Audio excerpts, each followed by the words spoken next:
Hello. Today I'm going to talk about this 400-day clock that I've been working on. This one has a brand of Schatz on the dial. There's a different name, German name on the back of the plate, back of the back plate. I've always had kind of soft spot in my heart for this kind of clock because of what makes it unusual is this pendulum, where most pendulum clocks have a pendulum that swings back and forth. And this type of clock, the pendulum, instead of swinging back and forth, it rotates. So it rotates clockwise, and then it rotates counterclockwise. This clock was given to me for free by somebody on Facebook Marketplace, I don't know, 2-3 weeks ago. And when I got the clock, there were some issues with it. There were some cosmetic issues and there were some mechanical issues. So the aesthetic issues is pretty much all of the brass that you see on this clock, the base and the pillars and the pendulum and pretty much all of the dial. The brass was badly tarnished. There was this green gunk all over it. So I spent probably over half the time that I've spent working on this clock is just sitting there with a rag and some brasso and polishing, getting the green crud off of the brass. Now, the mechanical issue, well, basically the clock didn't work. What holds up this pendulum is a very thin piece of steel, and that's called a suspension spring. So when I obtained the clock, the suspension spring was broken. The bottom inch or so of it was missing, and the bottom block was missing. So the bottom block, at the very bottom of the spring, there's a little piece that finishes off the bottom of the suspension spring unit, and the pendulum hangs on that. I happen to have, see if I can get this. This is an envelope that has, come on, focus, there's 9 of these bottom blocks in there. I happen to have a bunch of parts for these clocks on hand, so I was able to fix this clock just with what I had on hand. So when you want to fix one of these clocks, the first thing you need to do is determine, in a situation like this where you need to replace the suspension spring, you need to determine what size spring do you need, and where on the spring do you attach that bottom block, and where do you attach the other two components that are on there, the top block and the fork. And so you get this book, and maybe it is possible to repair one of these clocks and not have this book, but I would not recommend that. This book has some key information about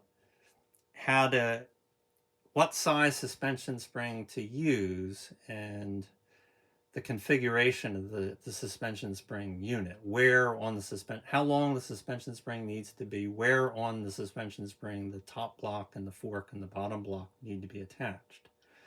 So what you do is you start with the back plate of the clock, and I happen to have another back plate that actually, by coincidence, matches the clock that I have. And in the book, there's a section that lists all these back plates. And so you just match things up. So in the bottom right-hand corner, there's Jahresuhrenfabirk, Germany, and the number 49. The number 49 is the model number of this clock. It's a very well-known, there were lots of these clocks made. And then on the left side of the plate, it says no 0 joules unadjusted. And this one has 2 numbers below that, 12 and 52. The 12 and 52 are a date stamp. That's December of 1952. My clock it says, below there is 8:53. So my clock was made in August of 1953. So in the book, there's a section in the back that lists hundreds of these back plates, and you've got to identify what you've got. Now for Jahresuhrenfabirk, and what that means in German, by the way, is year clock factory, believe it or not. And so there's 3 pages, this page and this page and one more page of Jahresuhrenfabirk back plates. And so you've got to narrow it down to which one you've got by process of elimination. So the 2 at the right top here are, the plates are too small, so we can eliminate that. This one says 2 joules unadjusted. That's not the right one because mine says no joules. Then on this page, none of these 5 plates has the number 49 in the circular logo at the bottom right. So we can eliminate these 5 plates. The top left one also does not. So that brings us down to these 5 plates here. All of these have the Jahresuhrenfabirk 49 logo, but only one of these 5 has the date stamp, and that's the one right here. And that is plate number 1281. And it gives you some important information about it. It says, use 0.004 inch Horolovar. So the 0.004 inch, that's 4/1000 of an inch. That's the size that's the size spring that you need. And they come in different thicknesses. So that's what you need. And then it says units 6, 7, 8, and 9. Units 6, 7, 8, and 9 refer to the suspension spring units. So there's another section in the back of the book that shows you pictures. Here's units 6, 7, 8, and 9. And if you look at the notes, what they tell you is, if you're sort of puzzled or anxious about, well, which one of those 4 is it? It really kind of doesn't matter. They all function pretty much the same. As far as I can tell, the unit number 9, the fork looks to be a little bit longer than the other 3. The differences between 6, 7, and 8 seem to be mostly the shape of the top block, where the unit 6 has got like a round one with a long tab on it. Unit 7 has a round top with a shorter tab, and unit 8 has a sort of a triangular top to the top block. So as best I can tell, the one I have is number 8. And so what you have to do is get a replacement spring, and they come in these packs of 3. So the bottom one is the one I want, 0.004, and I happen to have a pack of these on hand. And so these drawings are actually life-size drawings. So you sit there and put the spring on the drawing, measure the length of the spring, cut it to the right length, and then you attach the 3 pieces. So you attach the bottom block, and that's what a top lock and a fork looks like that's a different suspension unit, but that's how you do it. The top block will have 2 tiny little screws on it. You just loosen those up and stick the spring in there, and then tighten up the screws again, and the spring is just kind of sandwiched in there. So that is how you assemble one of these suspension spring units. And that has to be done with a fair amount of accuracy. For example, that fork there, which is the second piece near the top, that has got to be on the right spot on the spring within about a 1/16 of an inch, where your clock will not run right. So in servicing the movement on this, pretty much anything on this clock that could be taken apart was taken apart. The base was taken apart to clean all the brass parts, and the movement was taken apart to clean all the wheels, and to peg out the pivot holes where the wheels go through the plates, and that brass barrel in the middle there that has the mainspring in it. So the mainspring was taken out, the mainspring was cleaned, the mainspring was lubricated, and then everything gets put back together, and then you hang the suspension spring in the saddle. The saddle is this piece up at the top with that set screw in it, and then you hang the pendulum on the bottom block. And I was a little bit discouraged, when I first got the pendulum spinning. It would turn for a couple of minutes and then it would stop.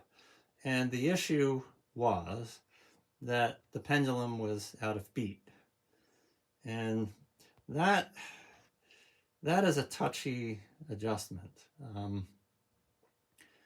Which I've got it in beat at the moment, and so I'll talk a little bit about how this thing works. You have a power source down at the bottom of the train. The power source is that brass barrel. It's got a mainspring in it. And then there's 5 wheels above that, and culminating in the escape wheel. The escape wheel looks like this wheel here. That is the escape wheel. That has 20 teeth on it. And the escape wheel is straddled by the anchor. And as the escape wheel moves around, you just see it move right there. And then the pendulum swings back. It moves right there. And each tooth of the escape wheel is stopped momentarily by the anchor. That's the steel piece sitting above the escape wheel. And above that, there's a pin coming up from it, the anchor pin. And the anchor pin is straddled by 2 tines of the fork. And you can see that the fork moves left now. And as the pendulum comes back, the fork moves to the right. And that twisting motion on the fork twists and untwists the suspension spring, and that twisting and untwisting gets transmitted down to the bottom block, and that's what turns the pendulum back and forth. And believe it or not, this all actually works. It seems like a kind of a Rube Goldberg kind of a contraption here. So when you put it in beat, that is tricky. I think I've got it adjusted right, and I've got some screwdrivers down here to illustrate. So to see what you're looking for when you put this in beat, you'll notice that ball right there has got a little piece of white Post-it note on it. So that's the marked ball. And as the ball comes around, when it reaches this screwdriver here, click. I don't know whether you can hear it or not, but that's the click is when one of the escape wheel teeth is released, and the same thing on the other side. So you get click, stop, then it rotates clockwise. When it reaches this screwdriver, click, stop, then it goes back the other way.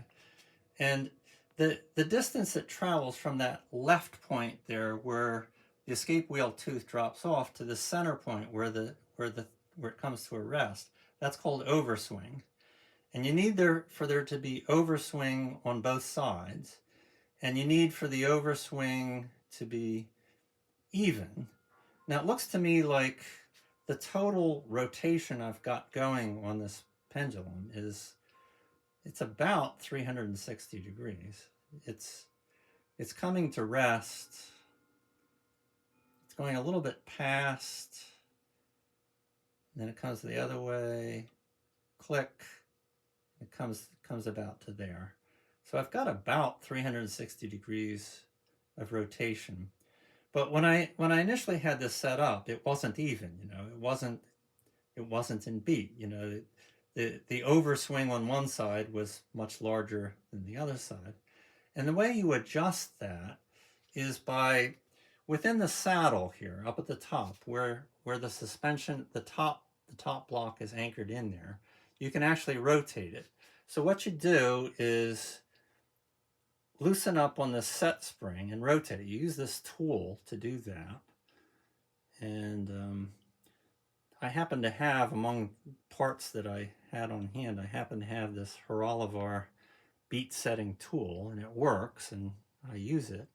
So if you don't have one of those tools, the other thing you can do is, let's see if I can get the saddle into the picture here. Where is it? Here's the saddle. And so this one actually has a top block in it. It's got a this screw right here goes through. There's a hole in the top block, and this screw goes through that to fasten. The other side is threaded, so that holds it in there. And this whole unit will turn if you loosen up the set screw. Now, the other thing you do if you don't have the special tool is just stick a jeweler's screwdriver in there, and this will turn back and forth. Now I have this much too loose, just to show the fact that you can turn it. When you're actually doing the adjustment, you want the set screw tighter than that so that you can turn it, but you can barely turn it, because the adjustments you make on this are just teeny tiny little adjustments. And so you fiddle with it for a while, and then hopefully you get it in beat. So that's the main issue with this type of clock, and what makes it different from other clocks is this torsion pendulum that rotates back and forth, and getting that adjusted properly it's a little bit touchy.